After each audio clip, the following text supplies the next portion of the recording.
All right. So, hey everyone. Thanks for hopping in with us today. We're just going to give it a couple minutes for everyone to get in. But I will start by saying that today is probably one of our favorite sessions that we do. It's a Q&A session. So we have a couple of new features that we want to run over with you guys. And then if you have any questions about the platform, your content, best practices, settings, or generally just how to optimize your account, we're here to answer your questions and go through them today. So we do have a Q&A at the bottom of your screen, and we also have a chat option as well. We also have Angelina from our deliverability team here as well. So I'm just going to make her a co-host in a couple of minutes. She'll be here to answer any questions you have about deliverability in the Q&A. So let's get started. I'm Stephanie. I'm the director of CS here at Reply. I have Josh with me as well. Josh is one of our senior client success managers. Josh has been here for a while. Some of you have probably spoken to him.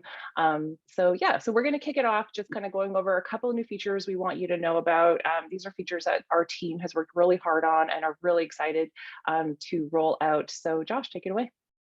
Hey, thank you for that awesome introduction. I will share my screen and hop right into it. So we really wanted to focus on the newer features that we've just implemented revolving around AI functionality. We did have a call a few weeks ago kind of touching on these things, but for anybody who wasn't able to catch that, I'll just kind of go over it very briefly for you.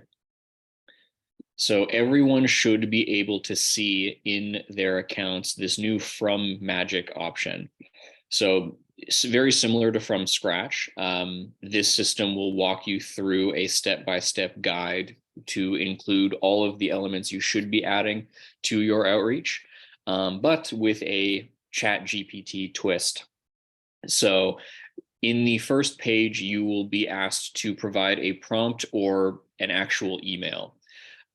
This will create a dynamic message based on whatever information that you provide, using kind of the resources that ChatGPT has at its disposal.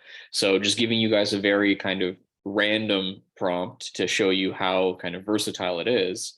My prompt will be, I want to sell speedboats, bats that can. You could sell bats too, speed bats if you want. Yeah, I'm sure it would figure out a way to sell them. So this is a prompt that hardly makes any sense. I've given it the idea that I want to sell something and what I'm going to sell, but no other details beyond that. So let's see what it brings out for us.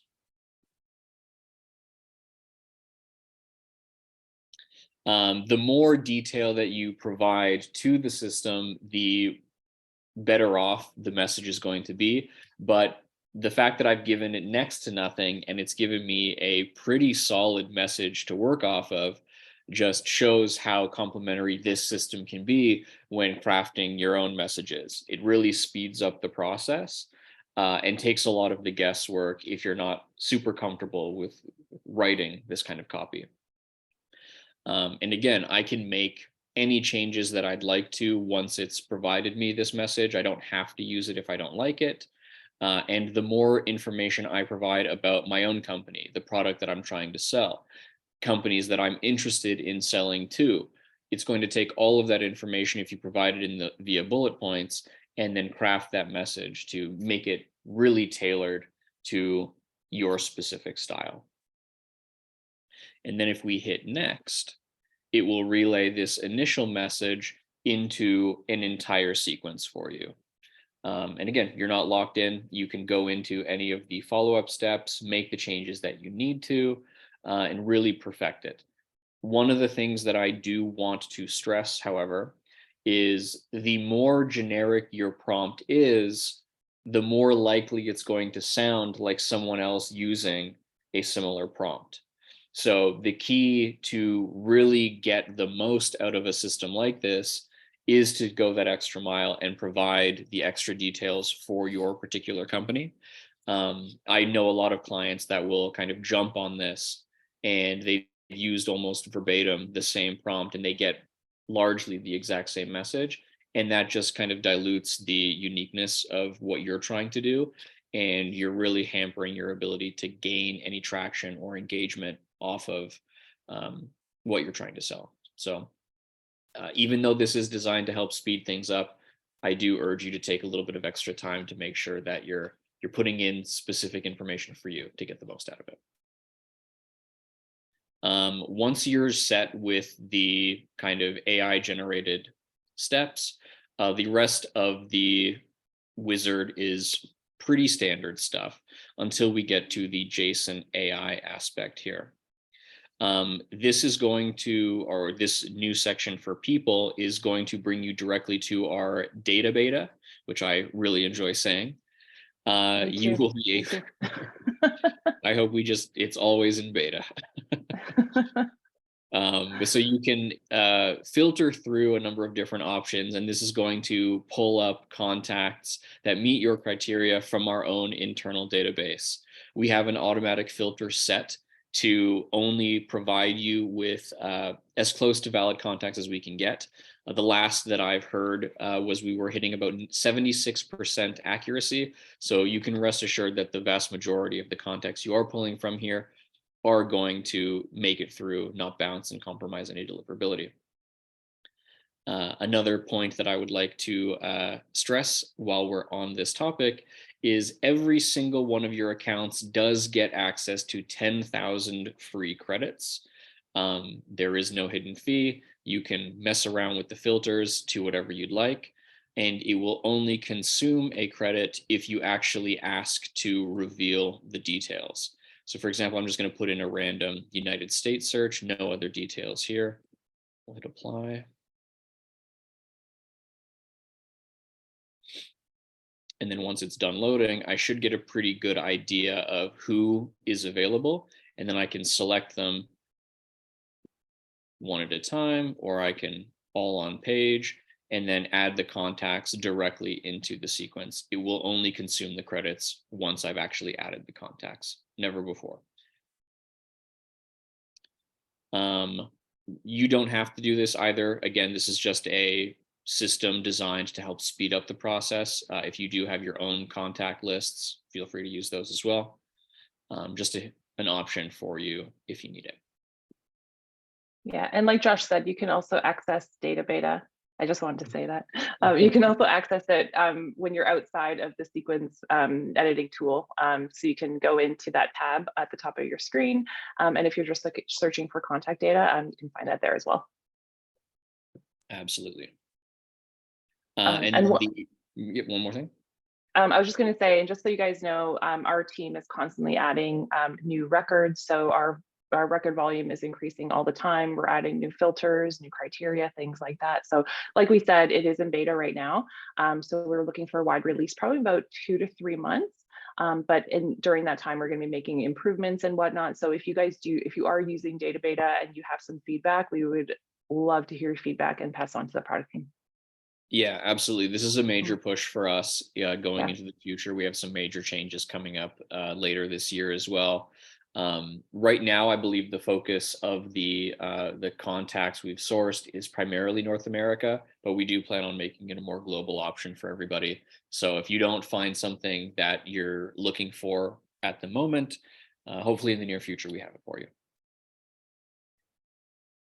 And then I guess the next part of this new wizard is going to be the JSON AI component. You will be able to find a JSON AI tab in all of your sequences. So if you click into any sequences that you already have ongoing, there should be a new tab there for you. And essentially this will help, again, expedite the handling of your responses. So very similarly to how we set up the initial steps, you can provide key product or service details in this box, maybe even your calendar link and things like that. Ideas or concepts that you would use to answer generally frequently asked questions. And once you've provided the details, as long as you have save as draft enabled, it will automatically queue up responses to the messages based on whatever criteria that you've implemented here. So at the moment, this is again also still in beta, so we don't have the automatic send option turned on, but you will be able to go into the inbox, check the AI draft folder, and then all of your queued messages will be relayed for you. And then you can kind of grab them as you need to, make any final adjustments, and then send them out. So a really good way of just capitalizing on the latest trends, speeding up your kind of engagement process, as well as just really streamline your workflows. You don't have to spend as much time kind of tinkering around and babysitting. Kind of all of this information is at your fingertips, and it's just ready for you guys to grab on and use it. And I will say, I was in my account the other day and I was in my inbox and I was looking at the AI generated replies. And I will say that I was blown away by the quality of these replies that are being generated. Mhm. I was reading them and I was like, wow. And I was messaging people on Slack being like, these replies are really good. Yeah, I have Uh, one of the clients that I work with regularly. His name is Justin. He's got a very interesting setup where he's got a number of clients that he's working with, and he's crafted. He's using ChatGPT to essentially craft messages that sound like the client he's working with. So all of his oh, messages are like super unique from a voice perspective, and it really kind of adds that human element that we mhm. like to recommend when coming up with the content. So even though it's a lot of it is largely automated, it sounds like you're speaking to the individual, and it's really mind-blowing how kind of in depth this system can go. So definitely urge everybody to play around with it and see what you can come up with. Awesome. All right. I think there was one last bit about Jason Okay. AI. This is going to only take like 2 seconds, but everyone who has been using the platform has noticed at one point or another the automatic inbox categories. We have updated this to also use ChatGPT, so the ability to contextualize the actual responses you're getting is that much more accurate now. And you shouldn't see things that are clearly opt-outs being labeled as interested anymore. It's a lot more dynamic, a lot more in-depth, and hopefully that should help out as well. Sorry, I'm just reading the content here.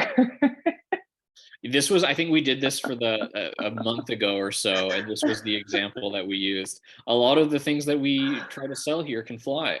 So Yeah. And a car that runs on sunlight. What else do you need? yeah, but so you can actually see this is maybe a month or two ago. This was when we first launched the AI system.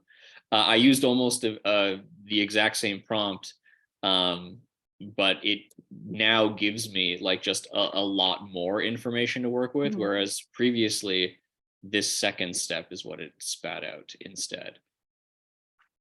So not nearly as in depth as what we just displayed now. So it's constantly evolving, and I can only imagine what it comes up with in another couple of weeks.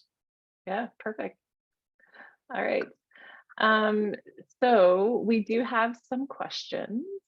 Mhm. Um, so a couple of them are about data, a couple of them are about Jason AI.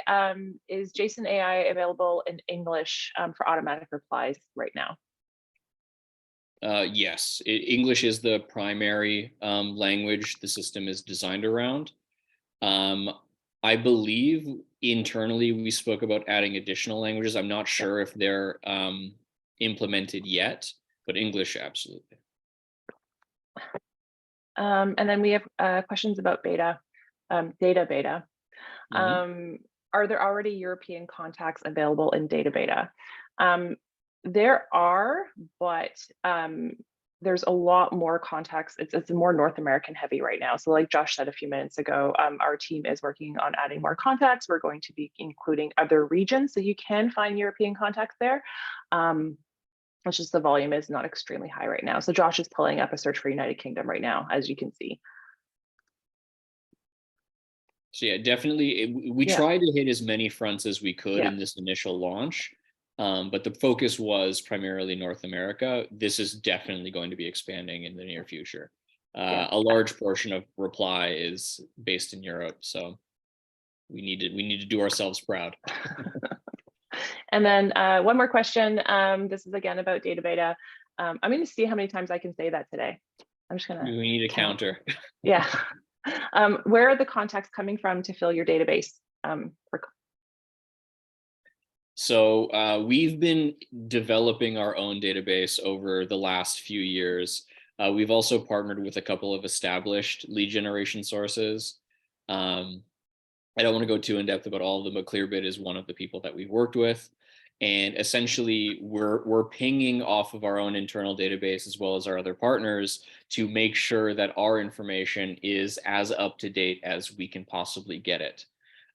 So it's kind of a joint effort, but we have been slowly building up over time to bring this functionality to you guys. Perfect. So Josh, I am just typing an answer to someone who's on the call. Unfortunately, Giovanni has to hop off. But just so everyone knows, we are recording the session today. Our marketing team will send out this recording to everyone who registered to attend, but it's also going to be available on Reply's YouTube page as well. Yeah, absolutely. I guess while I'm kind of looking at the data page, I've actually had this question asked a few times on my other calls. If you already have a very expansive list and are using the data beta in order to supplement your contacts, you do want to make sure that you have the hide already saved contacts enabled, just so that you're not wasting any credits on people that you already have enrolled in your sequences. If you don't have this turned on and you select all and then reveal details, it's not going to create any duplicates for you. It will update any existing records based off of email address as long as it's an exact match. So you don't need to worry about any duplicates from that perspective, but just to maximize your usage of the credits on the account, do make sure that you have that turned on just to make the most of things. All right. So Josh, I have a question for you. Since you're a content specialist, you know, a lot of our customers are using multi-channel sequences. So they are utilizing LinkedIn steps, which is great. It's just another kind of avenue to connect with your contacts or your prospects or potential customers. In your experience, when you're creating a sequence, a multi-channel sequence, where would you insert those LinkedIn steps as a best practice? That's a great question. So there's two answers to this, and in general, you want to start off typically with an external touch point. Cold email is becoming a known commodity. It definitely works, but people are starting to clue into some of the kind of tells, if you will, of the game. So you want to try to differentiate yourself as much as possible from everybody else playing that same game. Emails can go out to anybody at any time, and you need to make your messages sound and look as genuine as possible. And something like LinkedIn is inherently manual based. So starting off with a touch point that from an outsider perspective looks manually sent is definitely a great way to increase the number of eyeballs and up the engagement on your first email steps.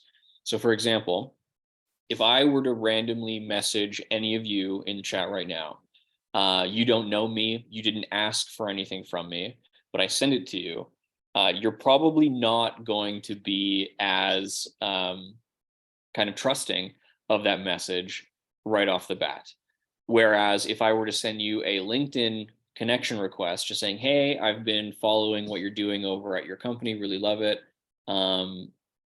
Do you mind if I send you a message in a couple of days? And then you follow up with an email.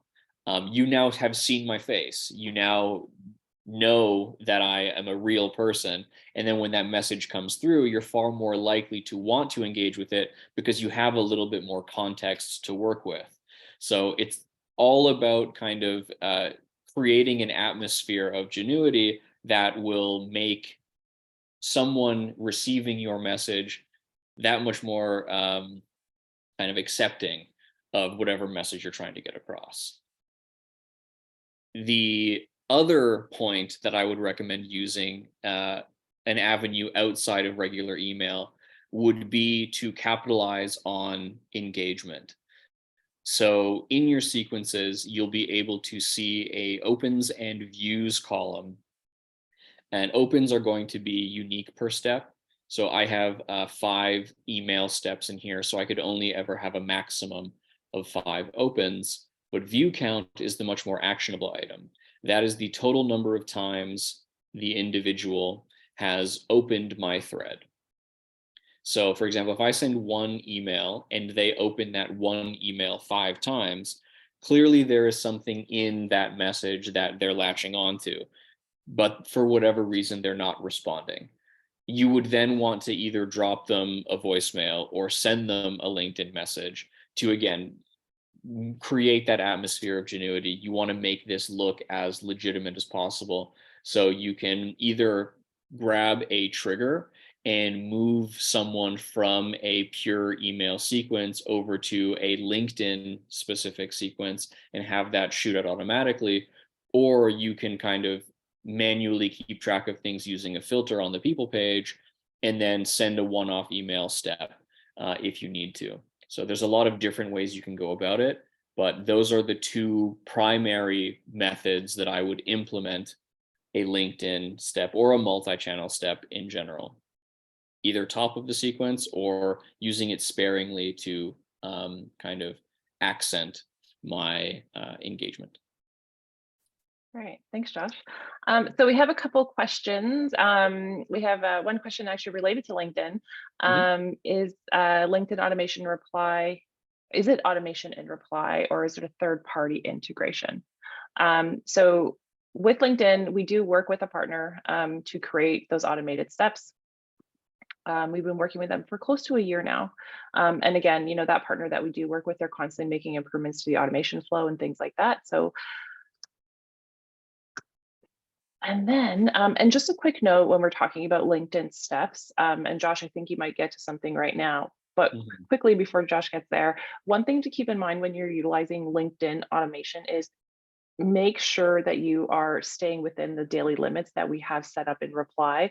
And the reason is, LinkedIn does have daily limits for all the actions that you can do within their platform. So, view profiles, connection requests, messages. It depends on what plan you have. If you have a free plan, Sales Navigator, Recruiter, but nonetheless, making sure that you are staying within those daily limits just to make sure that there are no issues on the LinkedIn side in terms of, blockages or suspensions or anything like that. Yeah, that also includes like manual usage of it. Right. So Yeah. if you're running a full sequence for connection requests, you probably don't want to also go into your account manually and start sending connection requests to a different group of people. It definitely sounds like a time saver, but the way that LinkedIn operates with their limitations, they're extremely particular. So I wouldn't want to chance it. Yeah, and just in terms of best practices, when utilizing LinkedIn, what we always like to say is, instead of utilizing LinkedIn steps for maybe a sequence where you may have, 200 contacts, save those LinkedIn automated steps for your highly tailored, highly focused sequences. So maybe you have 30 or 40 contacts that you really want to, make those sequences hyper personalized. Save it for those sequences because then, you're staying within those daily limits and your LinkedIn messages are going to be sent, and then you won't have any issues to worry about on the back end. Just have another question from that same person who asked about LinkedIn. Have you ever heard of anyone getting, blocked by LinkedIn? I would say it happens very rarely, but the people who do get blocked by LinkedIn are always people who are going over and exceeding those daily limits. Yeah. It's definitely not something like if you get blocked once, it's not going to be a permanent issue. Same thing with like an email send. You're working in automation and you're working at scale. So rubbing up against limitations is going to be a natural part of what we're doing here. But you just don't want to make it a common pattern, right? If I get blocked on LinkedIn, I don't want to push my luck and try to hit that ceiling again in the next day or two. You want to let some time go by, lower your limits, kind of let things settle. Same thing with emails, right? Like if Google were to block your account, it's literally just one button click away, and then you're back up and running. But that doesn't mean you should immediately start doing exactly what you were doing. You do want to lower those limits, work within the established borders that these systems are providing, because at the end of the day, if they shut you down completely, you're out of luck. So, Mhm. and just to Stephanie's point, so these numbers here, like these are much more tailored, specific sequences, and you can fully capitalize off of the LinkedIn steps here. But if I were to try to implement my LinkedIn for like my general onboarding sequence, I am going to functionally be bottlenecking the number of email steps I can send out on a daily basis. I can only send 30 connections per day, but I can send 400 emails per day. So you really have to think about how you want your sequence to operate. If you're very time sensitive with what your emails are trying to send or trying to say rather, you probably don't want to implement LinkedIn at stage one because you're definitely not getting through your list in a timely fashion. Whereas if it's much more open-ended and you care about getting the emails out in general, not within a specific number of days, it really works to your advantage to make it look a lot more human. So just a couple of other things to consider. We do have one question. Mhm. For data beta, it's going to be value added subscription when fully live, or will it be included with current subscriptions? So when data is out of beta, when we do have a wide release, it will be a paid add-on. So to Josh's point, right now, until we release it, it is free in all of your accounts. You do have 10,000 credits. We haven't finalized pricing or what that pricing model will look like yet. And if you are using data, when we do go to a full rollout and when we do move to a paid model, everyone will get a notification, probably via email from our marketing team, just to let you know, just so you would have the option to opt out if you didn't want to pay for that subscription moving forward. Yeah, we're not going to pull the rug out from under you and start Yeah, charging price. yeah. But again, it's 10,000 free for now. Mhm. So definitely worth kind of hopping in there and seeing what it can do for you. Yeah, absolutely. Do we get a couple of other questions, or is that us? No, there are a couple of other questions. So just quickly hopping back to LinkedIn, Josh, Mhm. we were talking about limits. Just want to confirm that profile views do count towards your daily limit in terms of actions, correct? Yes. So Yeah. there's two limits you want to consider. The overall action limit is 100. I can perform any 100 items on LinkedIn per day, but I can only perform 30 of a specific action. So only 30 connection requests, only 30 messages, only 30 profile views. Um, and then the 100 would be a combination of all of those. Yeah. I could not Um, send 100 connection requests in a day. That they will not yeah. allow. And I mean, I've even talked to people who are not using any form of automation. So they're not using the automation within reply for LinkedIn. But part of their job is going through and just viewing profiles for Mhm. hours at a time. So I've talked to people who said, that they've gone and viewed, 200 profiles in a day, and they're actually the ones doing it. There's no automation, it's all human. And they've had issues with their LinkedIn account because of that. Yeah, um, it's pretty particular, Yeah. is what I'll Yeah. say. They really want to keep LinkedIn as manually based as possible. So we've done what we can. We're always working to help better the lives of our clients, but we're doing it as best as we can in the context that they're providing. Yeah, and not to scare you from using LinkedIn. Just really the most important thing is if you do, follow those daily limits. And it's really the same thing when you are creating your email sequences and you're using emails, paying attention to your daily sending limits and just making sure that you are not sending, spam content. You will have success and you will be fine. So just, yeah, not to scare you from using LinkedIn, just make sure you do follow those daily limits and you will be fine. And it's a great tool. Like I said before, it's a different avenue to get in touch with your prospects and your contacts. So Yeah, and I mean, this brings up another good point. A big mm, question that I get, especially recently, revolved around kind of warm up and how to properly kind of get from a brand new sender address up to your maximum daily limits. And we've since moved warm up out of reply proper into a new product called Mail Toaster. But we do still want to maintain some consistency to help you guys get from point A to point B. So within each of your sender addresses, there is a daily ramp up option. This is free. You can choose a starting value. So we typically recommend within 50 to start. And then your ramp up value. So the way that it works is every day that you hit your cap. So if I send 40 out of 40 emails today, tomorrow it will increase by 10 up to 50. And it's going to continue doing that every time it hits the cap until I get to whatever I've set my ceiling at.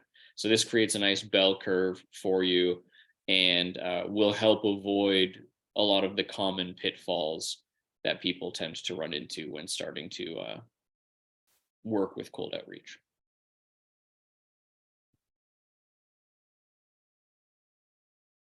All right. Still there, there we I'm go. still here. Yes, I'm sorry. I was checking the questions. I was checking the Q&A. So that's what I'm doing. Whenever you're speaking, I'm just going in to see if there's any questions there. No worries. My UI randomly just disappeared, so I didn't know if I disconnected or not. Oh. Zoom is crazy. So Yes. Oh, technology.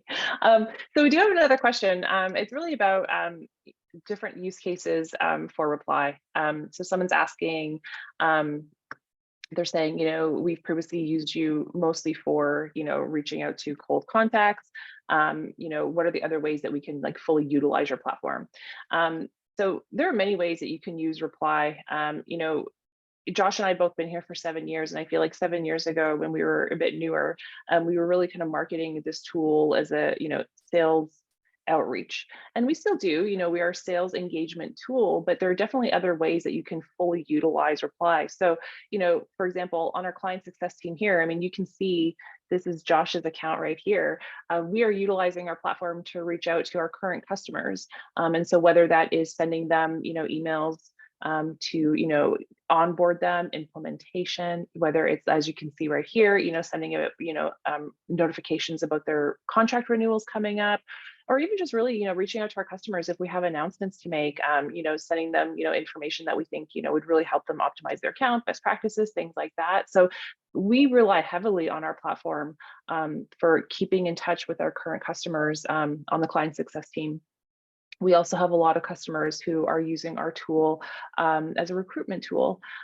So, we do connect with a lot of different CRMs. If we don't have those native integrations built in, we can even connect to recruiting software via Zapier. So there's a whole host of different options or ways that you can, really utilize the tool. Yeah, 100%. Like we've used, so like we're a smaller team on the success side. So we want to be able to keep in touch with all of our clients as routinely as possible. So we've actually kind of got systems in place where if someone isn't engaged within a certain number of days, they automatically get recycled into a check-in sequence. So if you need it internally just to make sure that you're constantly keeping in touch with the people that you need to be, you can set up triggers to branch off of a basic sequence and then kind of continuously flow into one another so that nobody's ever left behind. So the emails sound very genuine. They're questions that I would ask if I were sending these as one-offs, but it's just kind of taking care of it for me. If I am busy dealing with a lot of other troubleshooting issues, or I've got a lot of other internal work that I have to get through, this is making sure that those messages go out no matter what. So a lot of flexibility, specifically with the triggers, in order to adapt to any sort of use case, whether it be cold mailing or inbound internal clients. And I mean, we've even gone so far as to utilize Zapier and different APIs to connect reply to our, our internal usage flow. So we can, connect to that, and we can get customer information that's automatically going to be moved into reply accounts and then moved to a specific sequence. So we've been able to set all that up and create those automations for those touch points. So there really is a lot that you can do kind of beyond that common or very common use case of, cold sales engagement. So definitely using it as a warm email tool. So many different use cases for that. So like Josh said, we've created those triggers in the tool, and we've also created triggers outside of the tool just to really optimize it, and just to automate it. So yeah, lots of different use cases there. Absolutely. I think we have another question, but I guess while we're here, just to kind of go over some of the different trigger options that we do have. So as opposed to kind of babysitting your sequences and then manually moving people around, you can really look for specific types of engagement and then capitalize on those dynamically. So for example, if someone clicks on a link in your sequence, you have maybe in your step 2, you have a very specific link to a testimonials page. You want to track all of the traffic on that particular link. So let's go, clicked on a link, number of clicks, more than, let's just say 2. So they've clicked on it at least twice. We can move them to a brand new sequence for a more dedicated follow-up, more dedicated information on that testimonials page, or whatever the case is. I can mark them as finished. Maybe I only want them to interact with that link, and then I have other plans for them. Maybe I'll call them or send them a LinkedIn message. But that's kind of my friction point. I can update a contact field, so I can say clicked equals yes, and then I can dynamically update that via an integration, so I'm getting constant feedback in both platforms.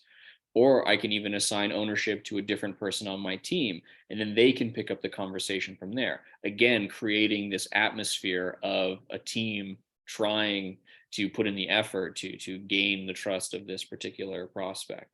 So there's a lot of different things that you can do with this that you don't get from the basic sequences on their own. So definitely a place to spend a little bit of time and experiment. So there was a question, Lena from our deliverability team, she answered it in the chats, but the question was, they weren't able to, set up their email account. So anytime you are having any type of, technical questions, you can always reach out to our live support team. Josh, if you can just show them where it's available in their account, there you go. There's the live chat. Our support team is great. Their response time is usually under 5 minutes. So if you do have any technical questions, or, a situation where maybe you're having trouble setting something up, our client success team is happy to help, but also our support team is really great as well. So we do have another question. Are there limits on how many emails we can send from reply on a daily, weekly, or monthly basis? And so I know Lena is responding to Daniel in the chat, but I think this is really important to go over as well, just for everyone who was on the call. So with your subscription, depending on the description you have, we started offering some new subscriptions back in the fall, with unlimited monthly contacts. But even if you do have unlimited monthly contacts, you really want to pay attention to how many emails you are sending per day from your email account. So you can find these in settings/email accounts. Thank you. So the maximum per sending address is 400 per day. You can add multiple email addresses to your account. You can add more than one. Josh only has one right now, but each email that is set up, or each mailbox can send up to 400 emails per day.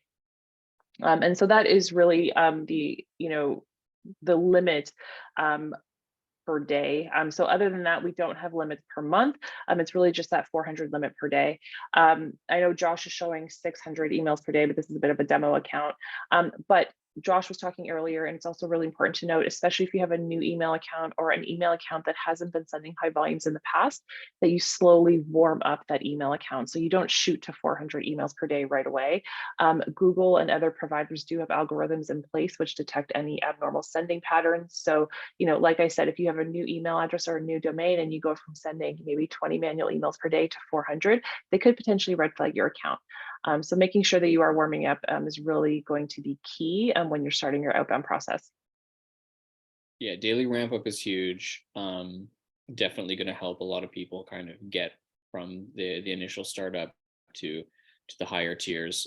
This secondary limit, a lot of people overlook this. This only works for Outlook accounts.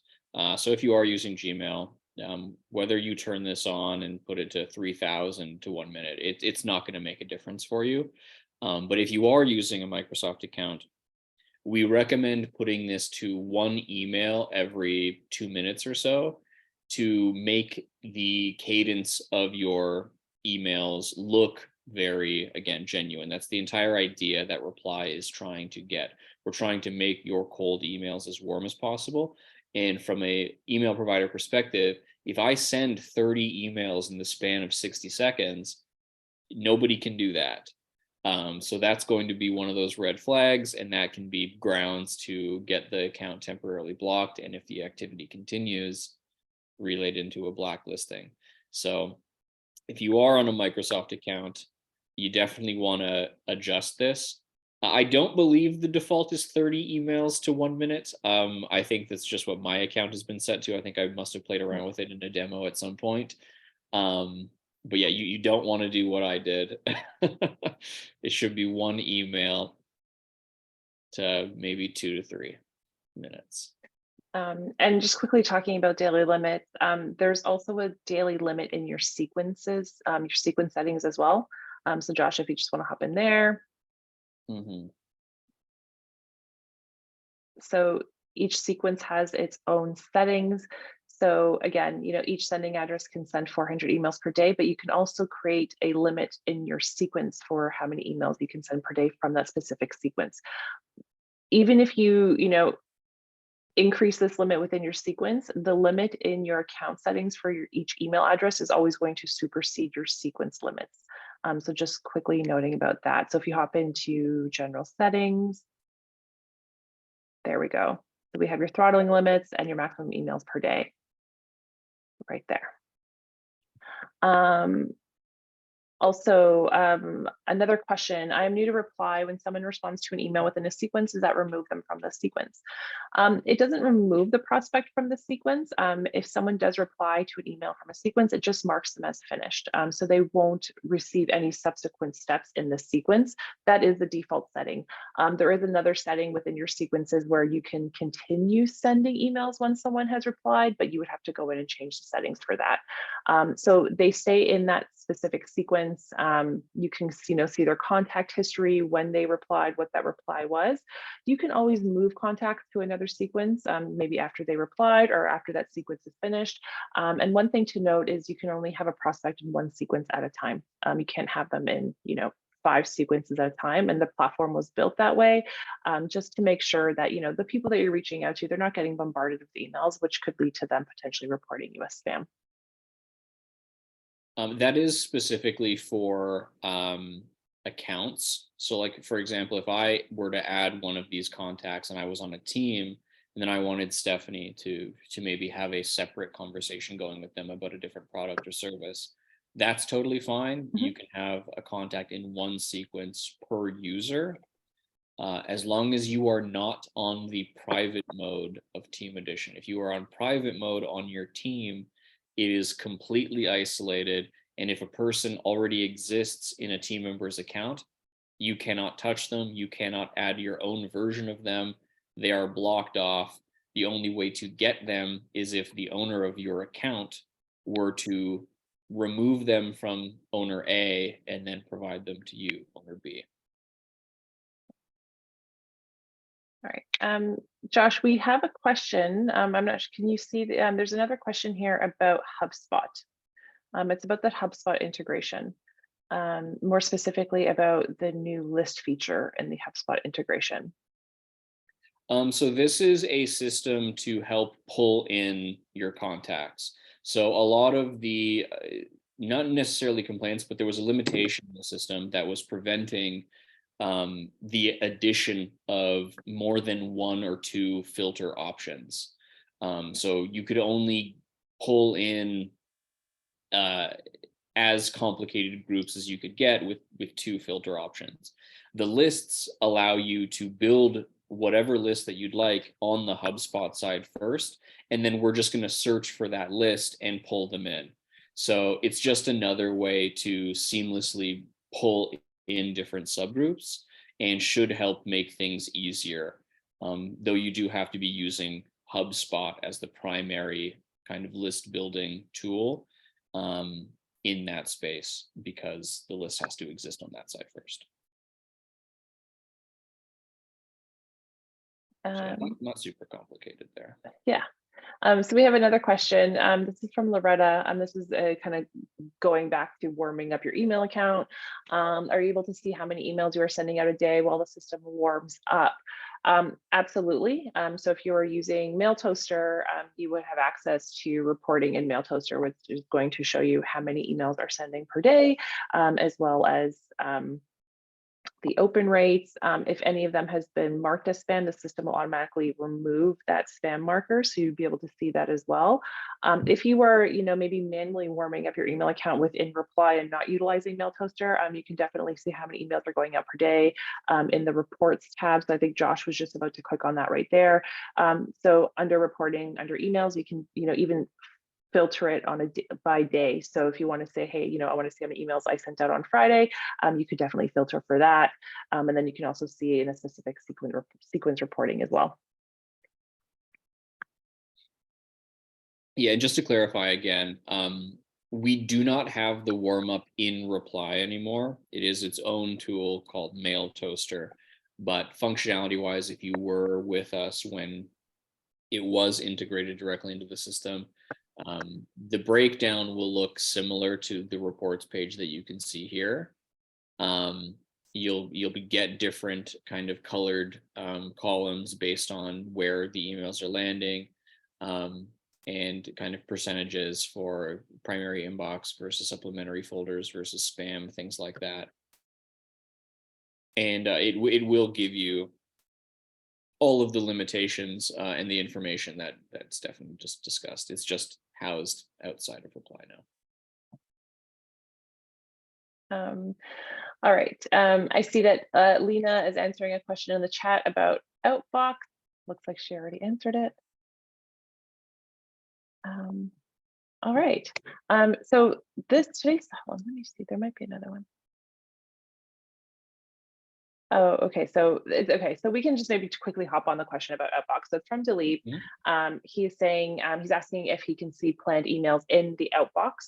He's saying that he's using it, but he can't see the planned emails once the sequence is activated. So with Outbox, you would have to generate a new Outbox report, kind of like what Josh is doing right now.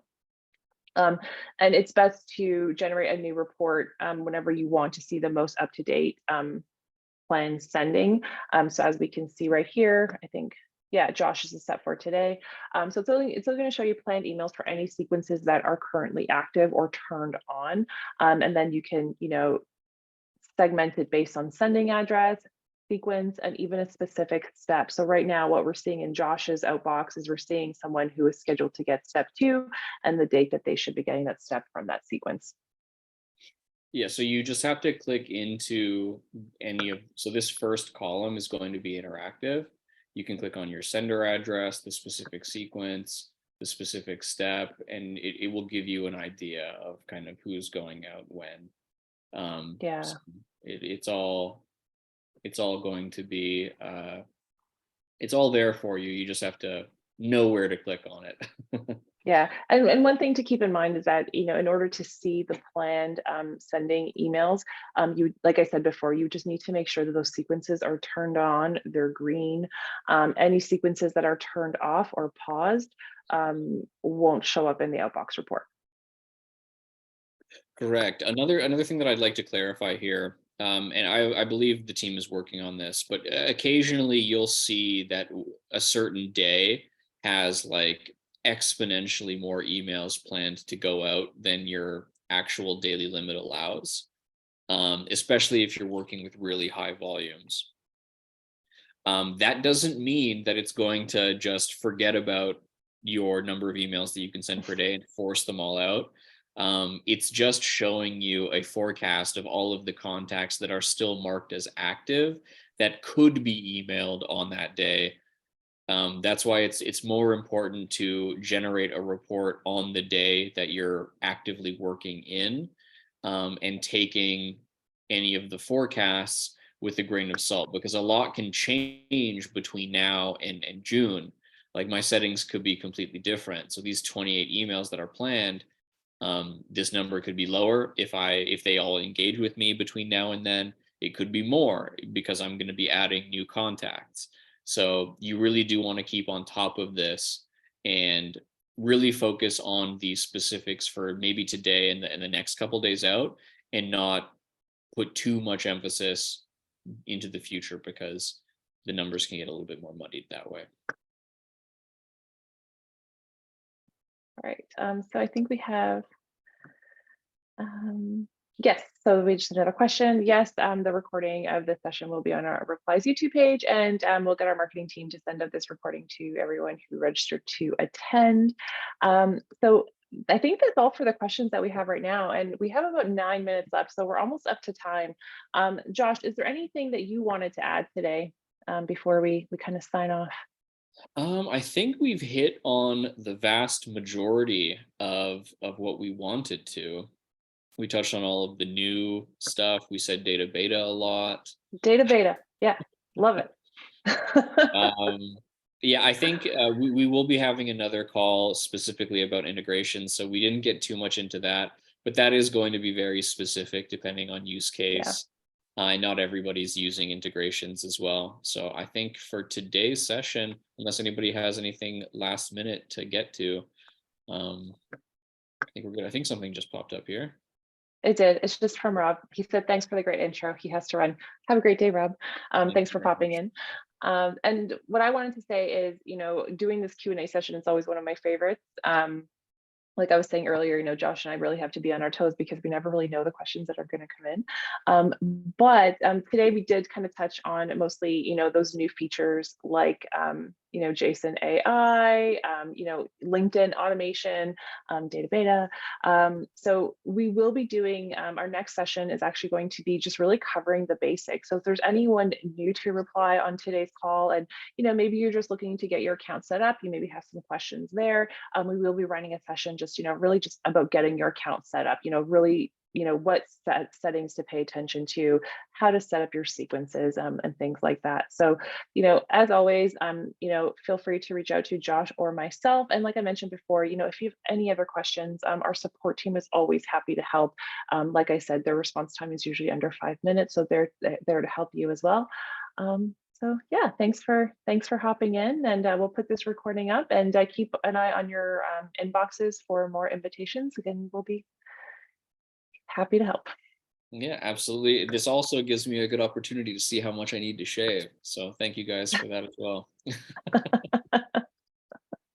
Okay, and thank you, Lena, for answering questions in the background. I'm happy to have you here. And yeah, we'll talk to you guys soon. Thanks for coming. Bye. Bye, everyone.